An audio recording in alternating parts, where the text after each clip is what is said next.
வைட்டமின்களின் குறைபாடும் அதன் அறிகுறியும்.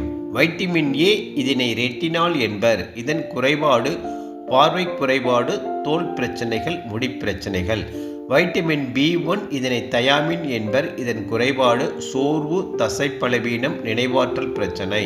Vitamin B2 riboflavin. இதன் குறைபாடுகள் வெடித்த உதடுகள், கண் கோளாறுகள், தோல் பிரச்சனைகள். வைட்டமின் B3 இதனை நியாசின் என்பர். இதன் குறைபாடுகள் வயிற்றுப்போக்கு, நரம்பு கோளாறு, தோல் பிரச்சனைகள். வைட்டமின் B5 இதனை பென்தானிக் அமிலம் என்பர். இதன் குறைபாடுகள் தூக்கமின்மை, பாதை எரிச்சல், தசைப்பிடிப்பு. Vitamin B6 pyridoxine. இதன் குறைபாடுகள் வாய்ப்புண்கள், நரம்பு பாதிப்பு, மனக்கோளாறுகள். வைட்டமின் B7 இதனை பயோட்டின் என்பர். இதன் குறைபாடுகள் முடி உதிர்தல், தசைவலி, உடையும் நகங்கள். வைட்டமின் B9 இதனை ஃபோலிக் அமிலம் என்பர். இதன் குறைபாடுகள் மூச்சு திணறல், கவனக்குறைவு, இதய துடிப்பு அதிகரித்தல்.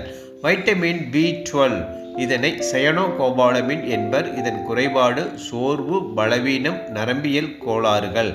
Vitamin B17 amygdalin. இதன் குறைபாடுகள் பசியின்மை, எடை இழப்பு, கைகால்களில் உணர்வின்மை. வைட்டமின் C இதனை அஸ்கார்பிக் அமிலம் என்பர். இதன் குறைபாடுகள் சோர்வு, பலவீனம், ஈறுகளில் இரத்தம்.